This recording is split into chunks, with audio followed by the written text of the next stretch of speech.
No, this is my show, Tucker. I do this. And I'm Brandon Perna, and you're watching the real winners and losers from NFL Week 8, and we finally got a bad week of football, finally! We are all losers for watching those Sunday games because there was just one game decided by one score, Bengals-Jets. We had an 18-point average margin of victory. There were several backup QBs filling in and making games extra silly. James Cook revitalized the Bills. Aaron Rodgers whiffs with a chance to enter the record books. And flippin' Tua was one of the best quarterbacks this week. And on Monday night, the Washington Commanders played one half of football. Before you get the real winners and losers, I have the Blop 10 plays. 10 plays so disappointing, not even Myles Garrett would play for them. Starting with the Levis 11. Adam Admin saying, pumps, Dalton, 37 years old, lost it on the run, Buffalo's got it. 37 years old. 37 years old. This is not to say that any younger version of Andy Dalton was necessarily getting away from that, but pointing out a man's age right before he makes a gaffe is just cruel. 37 years old. Flop 10, Lad McConkey's face. Lad, you keep dropping balls like that and the milkman uniform isn't going to be just a Halloween costume. And can you believe this? Justin Herbert has no help. He's literally out there throwing the milkman. Blop 9, the Falcons tipped Tua's pass, which should have easily been picked, but two Falcons ran right into each other as they try to catch it. Did these guys not learn to call a pop fly in Little League a blop fly? Blop 8, Aaron Rodgers filling his heart with love instead of spite. This is not a revenge game for me. I'm just excited to see some of those guys, and I don't have any animosity toward the organization. Absence makes the heart grow fonder, maybe? I guess I shouldn't be surprised. His most notable throw was this to avoid the sack. Blop 7, the Falcons posting this slow-mo video of Kirk Cousins with the text, "We ready," right before the game, and then going on to lose to the Dolphins 34-10. Sorry, my bad, that is not a slow-motion video. That's just how quickly Kirk Cousins moves now. Blop 6, Tucker Kraft and Sean Ryan with a ill-advised headbutt. Headbutt with their head. First of all, that's Baker Mayfield's signature move. Second of all, doing that while Romeo Doubs is your teammate is just rude. Third of all, if you keep doing that shit, Tucker, you're gonna start to sound like Terry Bradshaw. Blob 5, Terry Bradshaw giving us inside info? The other day, I text Andy Reid, and I got a text back, and I thought it was Andy Reid, but it's some guy selling pigs, but it sounded good. I should have told y'all that, so y'all would have thought I actually talked to Andy Reid, but I didn't really talk to Andy Reid. With every day that passes, Terry Bradshaw turns more and more into Grandpa Simpson. The plot twist? Andy Reid was trying to sell him a pig. That pig's name? Hammy Reid. Blop 4, DK Metcalf tries to turn Quay Walker into the Raiders logo. Poking another man in the eye while you yourself are wearing a visor is bullshit and cowardly. That's like going for an unprotected sack tap while you're wearing a cup. It's deeply unfair, DK, and against all laws of bro code. Blop 3, Deebo Samuel, you son of a... The Commanders were putting together a perfect drive to start the game on Monday Night Football. It was nice. And then Deebo let a screen pass, the easiest pass to catch, bounce off his head and right into Kansas City's hands. This play is why we need wide receiver interception stats. Blop 2, Jim Nantz and Tony Romo dropped a 6-7 on us. These like 6-7 teams who look really good, but you're like... Was that you trying to say 6-7? Just as a throwaway? 6-7, do it, Jim. Do the little motion. I don't know what it means. I don't think anyone knows what it means, and perhaps that's the point. I think that's the point. My 5-year-old daughter thinks it's hilarious. She says it all the time now. She also thinks it's hilarious to say diarrhea butt crack. But I don't hear Jim Nantz or Tony Romo saying that shit, and it's the only accurate way to describe the Cowboys defense right now. Diarrhea butt crack. That you trying to say 6-7? And Blop 1, we've got a Vikings player running into an official, and then that ref goes into concussion protocol. Crazy part, there were a lot of plays that should have sent more refs into concussion protocol this week. Block 0, Mariota jumps in the air for some reason. Jumps for some reason. Jumps in the air for some reason. And please, if I could trouble you for a subscription, we're about 1,600 away from hitting 815,000 subscribers, trying to get there before the end of the week. If we do that, it'll be my best October on YouTube since 70 to 20.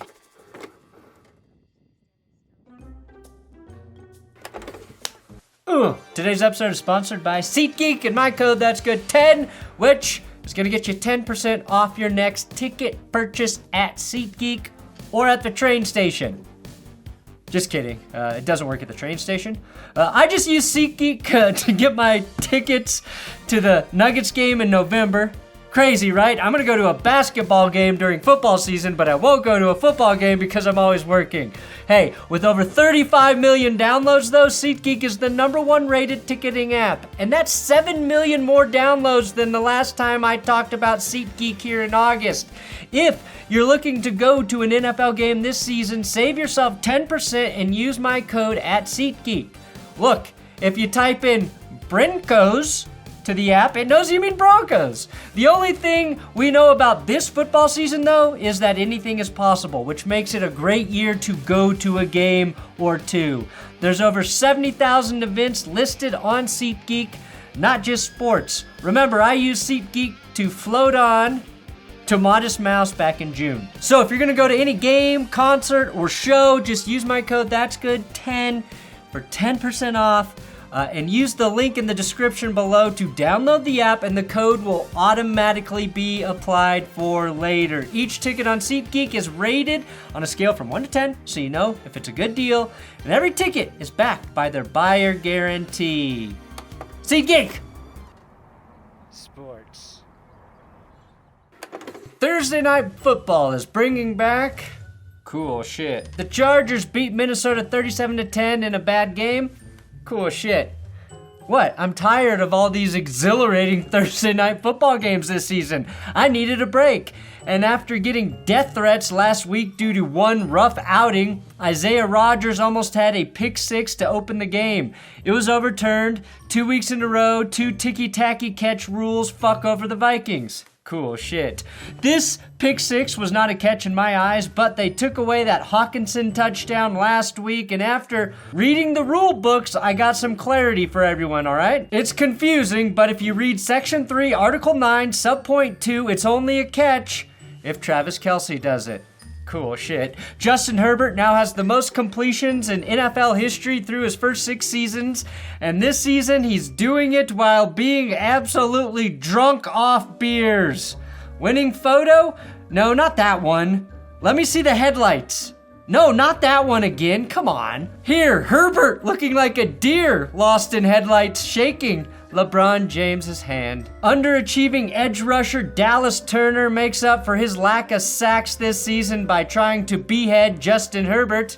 Cool shit. Second-year running back Kamani Vidal and rookie phenom Oronde Gadsden gave the Vikings Blood Eagle, combining for 2 touchdowns and over 200 yards from scrimmage. Cool shit. J.J. McCarthy is an injury risk, just standing on the sideline. Cool shit. Carson Wentz may have received a Viking funeral as his time as captain of that sinking ship comes to an end. Somebody say captain? Well, it's only cool, Justin, because of your girlfriend. The rest of us would have gotten our ass beat for that costume. Captain, my captain. Wentz, though, he fought valiantly through endless pain. He was ineffective, sure, but he had all of our respect on the battlefield. Well, except for Kirk Herbstreit. When you're the captain of the ship, you're the quarterback, you got to try to hold some of that emotion in. And I know he's frustrated and he's hurt, but it's week 7. If you're dying, do not call Kirk Herbstreit. His sympathy only extends to dogs, apparently. And you know what? Carson Wentz is my Iron Man. We learned he's done for the season, needing surgery, and that he played 2.5 games with a torn labrum and a fractured socket after he dislocated his shoulder just to buy more time for J.J. McCarthy. You got to try to hold some of that emotion in. Captain, my captain.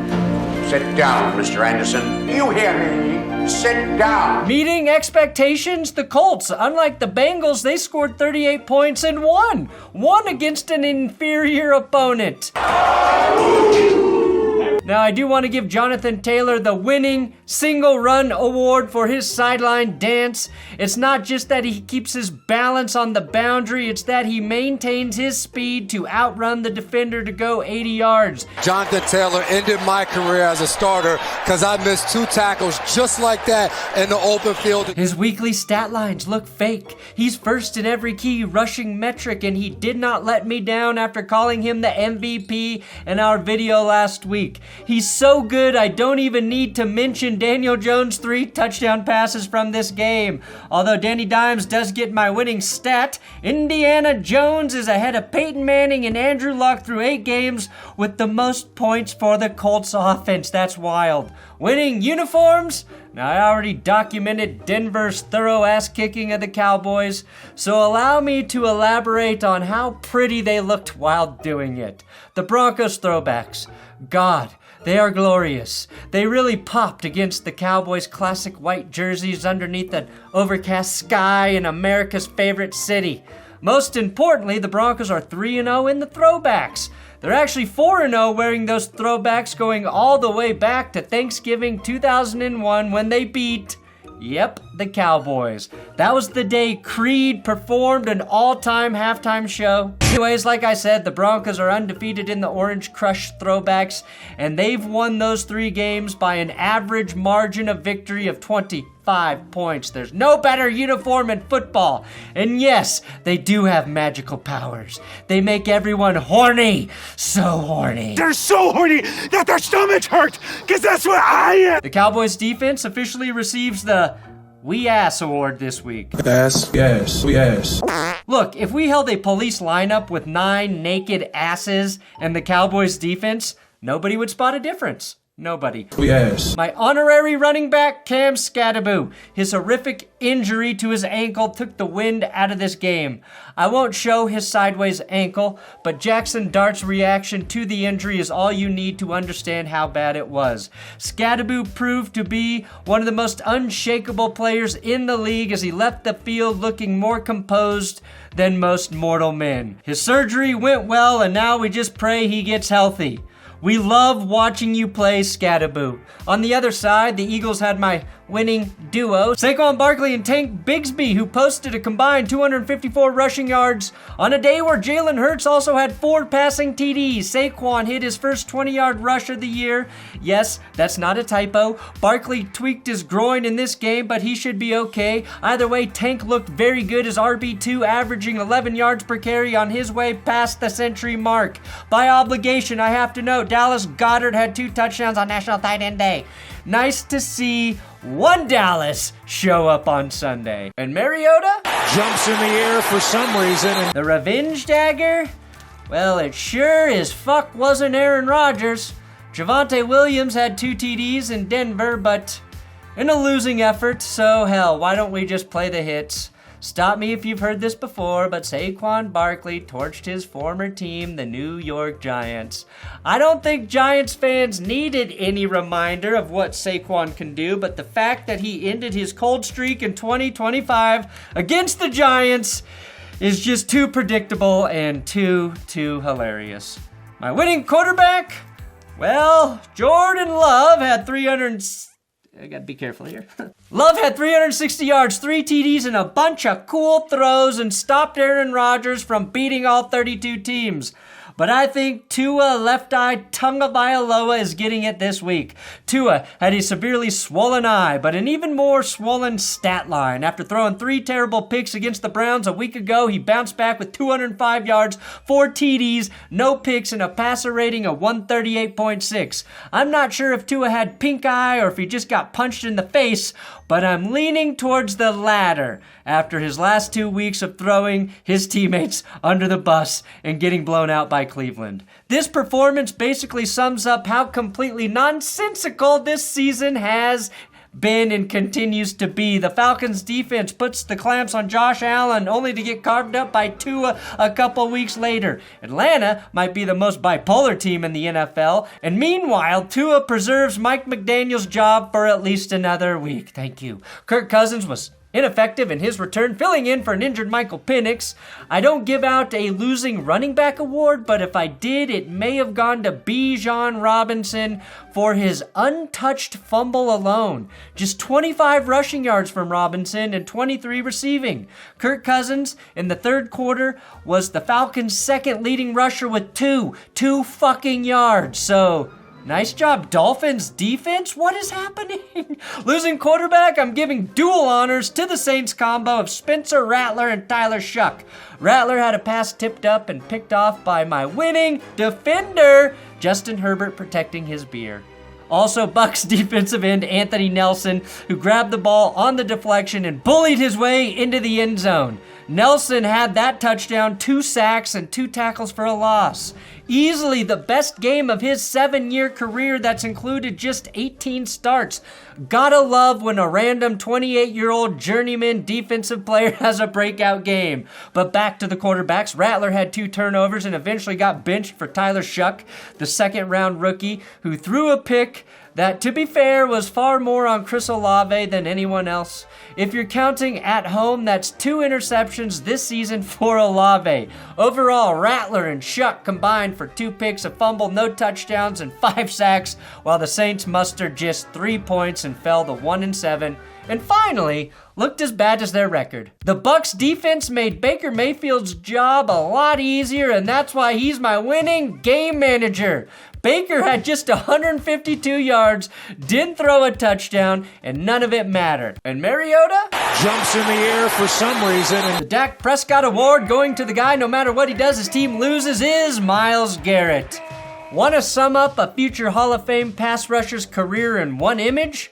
Myles Garrett was on screen with a graphic of 5 sacks, franchise record for Browns, while angrily throwing his helmet to the ground. Well, maybe Mason Rudolph was napping on the sideline there? That's correct. Myles Garrett had 5 sacks in a game where his team lost by 19 points. That's never happened. It's hard to convey exactly how difficult that is to do. Here's a visual aid. Dylan Gabriel blopped himself a safety on an intentional grounding checkdown, which is a great use of the 2 most offensive passes a quarterback can throw. Garrett became the 3rd player in NFL history to have 10 or more sacks in 8 consecutive seasons, joining Hall of Famers Reggie White and John Randall. Pretty good company, but it's honestly sad knowing how much winning those 2 guys got to do compared to Myles Garrett. Well, not really. Garrett chose to go back to Cleveland. What did you expect, Myles? Joe Flacco to be your quarterback by week 8 still? Were you expecting competence to accompany the fact that you have the most sacks by any player by the age of 30 in NFL history at 112.5? Nope, you shouldn't have. I would throw the whole performance away for a win. A lie detector determined that was a lie. Anyway, winning rookie. Well, this was a great week for rookies, but it's going to none other than Shedeur Sanders. Did he play? No, of course not. But look how bad things are without him. Keep looking at how bad things are without him. Shout out to Drake May for surviving those 5 sacks by finding himself some more booty to get himself right. Drake May was perfect in the second half. 8-8 with all 3 TDs coming in the third quarter. Wait, he has been studying Bo Nix. Now, I'm supposed to talk about this Mike Vrabel quote, but all I can think about is how it looks like he grew a challenge flag tail. Winning bench warmer Tyler Huntley. The circumstances surrounding Huntley's first start of the season may have been a little questionable. I think we can all agree with that. It's an honest mistake. I mean, it really is an honest mistake. But the former Pro Bowler got the call with Lamar sidelined 1 more week, and he played as well as you could ask to keep Baltimore's season alive. Just 5 incompletions, a touchdown, no picks, and 53 yards on the ground as the Ravens gained ground in the AFC North. Meanwhile, Derek Henry returned to form with 2 touchdowns of his own, one of which put him past Walter Payton on the all-time rushing touchdowns list. The Ravens D shut down the Bears' red-hot rushing attack. Nate Wiggins had a clutch interception, and the Bears' 4-game winning streak is dead. And I think everyone's looking over their shoulders at the Ravens once again. Maybe. And somewhere, Marcus Mariota jumps in the air for some reason. And Caleb Williams can have the only Mahomes throw of the week award, since the Bears will get nothing else. The Michael Penis Jr. Award going to the player who rose to the occasion is Justin Fields, who admitted after the game that he was crying on the ground in his closet last week after all he's had to go through this season. I found myself in my closet crying on the ground. Yesterday I was just praying over and over and over again, like, yo, like, just one win. Which is actually very impressive, because most Jets quarterbacks have that same breakdown by week 3. Fields came out of the closet and led the Jets to their first victory of the season. He had one of his more accurate games, didn't throw any picks, and most importantly, didn't take a single sack.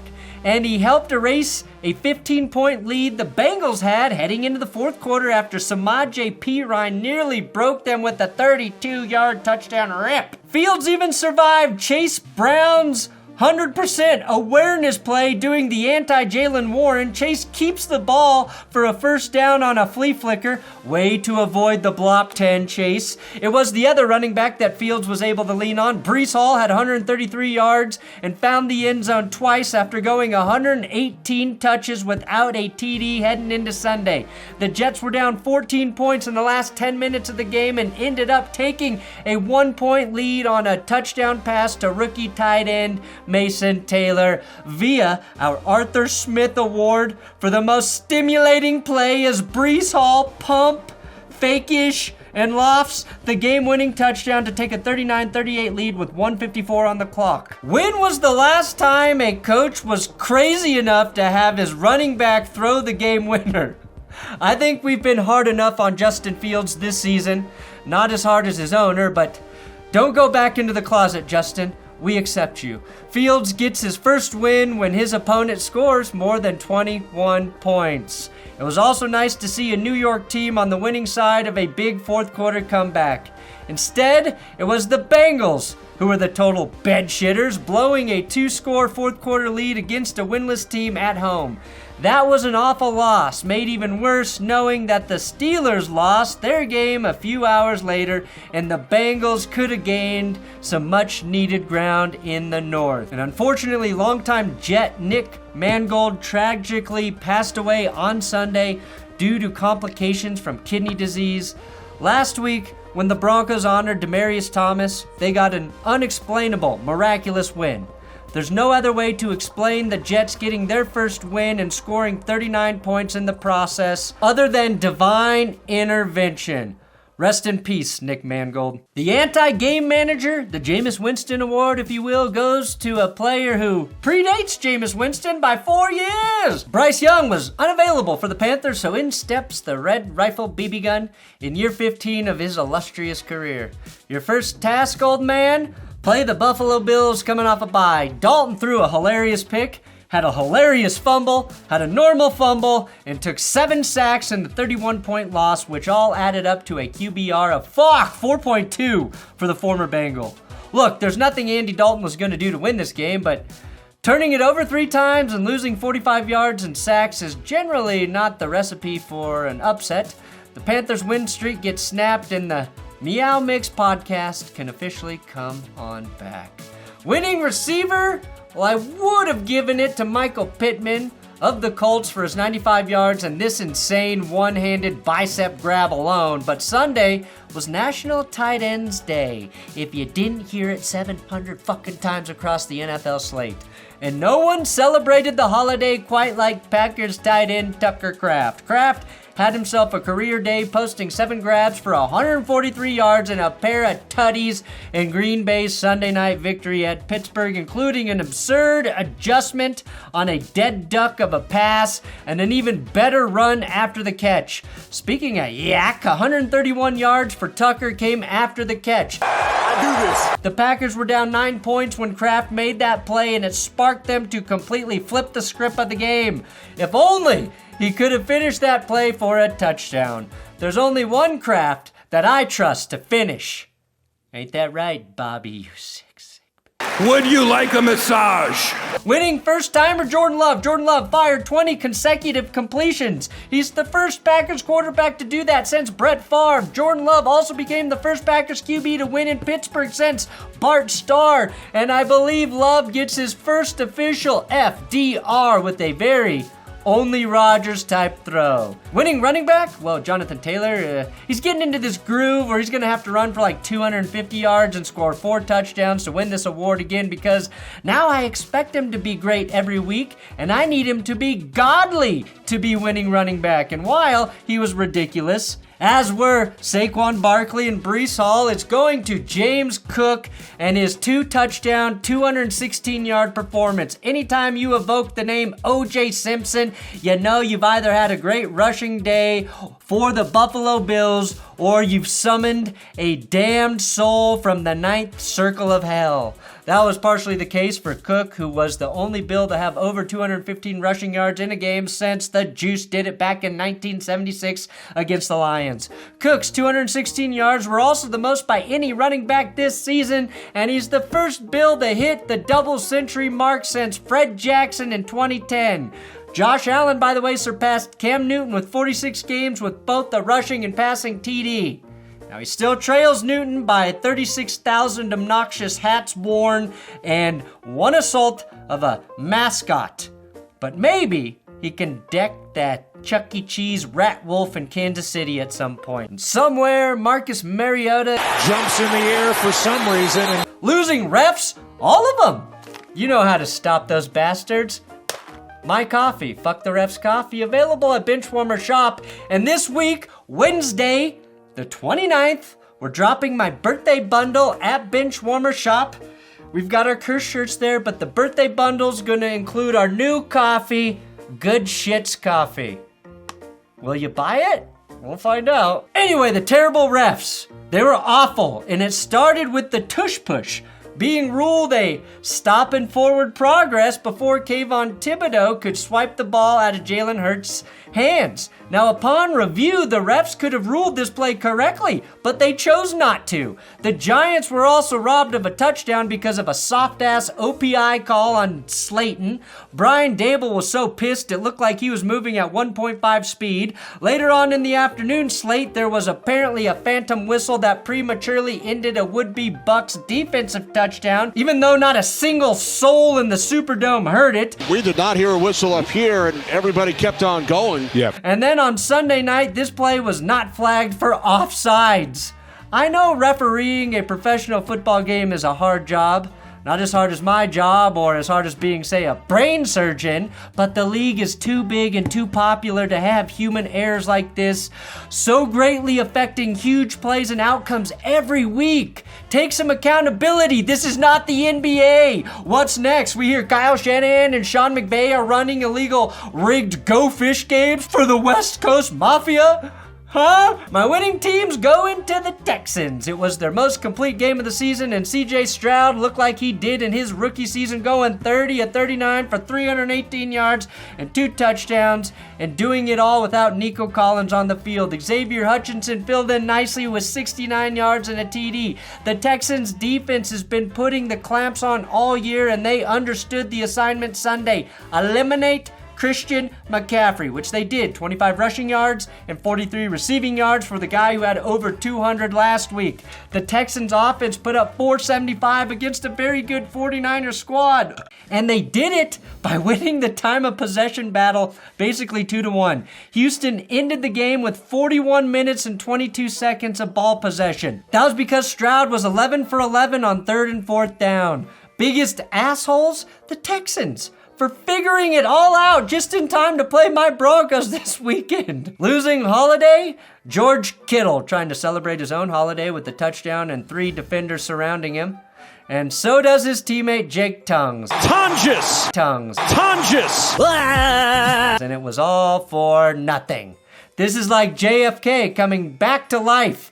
just to get assassinated again on President's Day. Winning tight end, I already gave it to Tucker Kraft, and I'm just reminding you it was Tucker Kraft and not Travis Kelce. Thank God for Tucker Kraft, because Kelce had 99 yards and a touchdown and tied Priest Holmes with 83 career touchdowns. As long as he doesn't tie any of those other priests for those other things, he'll never have a crime graphic as long as Rashee Rice. The Chiefs win 28-7 because the Commanders only played one half of football. Patrick Mahomes went off in the second half, finishing with 299 yards and 3 touchdowns. And just so you know, I'm not biased. Kansas City, I thought Rashee Rice did get screwed by the refs when he tried to toss them the ball here and hit Martin in the helmet. That said, when you play that and then cut to this crime graphic, it looks pretty nefarious, doesn't it? Doesn't it, Kansas City? The first half of this game was weird. Losing opportunities, both teams. The Commanders could have ended the half with a lead, but they're also lucky Kansas City didn't win this game 42-7. I showed you the Deebo Samuel blop to start the game. Mahomes followed that with an interception, but it didn't matter because then Zach Ertz was marked short on this 4th down attempt. They measured it virtually, but that is pointless if the spot itself is dog shit. But after that stop, Travis Kelce let a pass bounce off his hands and right into Bobby Wagner's. 3 turnovers and a stop on first downs to end the first 4 drives of this game. Cool shit. Oh wait, I already did that. Losing play call. The next series, I shit you not, the Commanders dial up this throw on 4th and 1. Mariota couldn't give his guy a chance there on 4th down. You couldn't run there. 1 quarter into this game and I wanted to pull my hair out. Winning feat, the Commanders. Terry McLaurin and Luke McCaffrey combined for 3 of the craziest toe-tapping sideline catches you'll see this week. And this final one by Scary Terry should be a catch of the year candidate.